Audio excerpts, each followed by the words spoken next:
warar soo baxay ayaa sheegaya in dagaalamayaasha kooxda al-shabaab ay xayiraad ay ku soo rogeen dhaqdhaqaaqa gaadiidka iyo shaqaalaha shirkadda isgaarsiinta Hormuud Telecom ila wareed lagu kalsoon yahay oo diiday in magacooda la sheego sababo dhinaca amniga ah ayaa idaacadda VOA u sheegay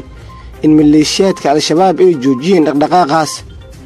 shirkadda Hormuud oo tan ugu weyn ah shirkadaha isgaarsiinta ayaan ka hadlin arrintan afayeenka ciidanka militariga Soomaaliya sareeye guuta Cabdullaahi Cali Caanood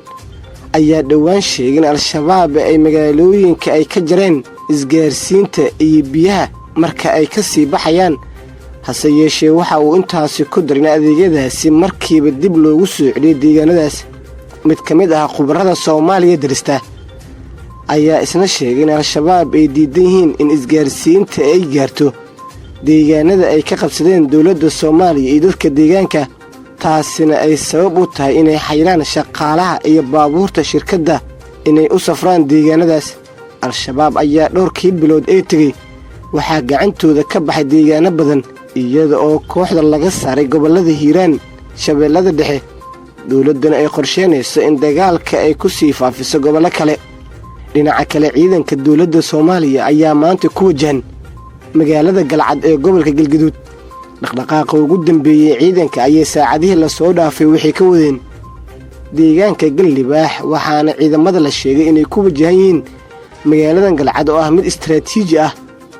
badi maleeshiyaadkii shabaab ee deegaankaasi ku sugnaa ayaa isaga baxay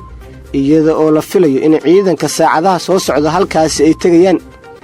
saraakiil ka tirsan ciidamada ayaa waxay noo sheegeen in muddo kooban ay ku qabanayaan magaalada Galcad ciidamada ka gudbay shalay gobolka Shabeellada Dhexe ee ka baxay degmada Aadan Yabaal ayaa tagay deegaanka Galibaax oo 10 kiiloomitir u jira magaalada Galcad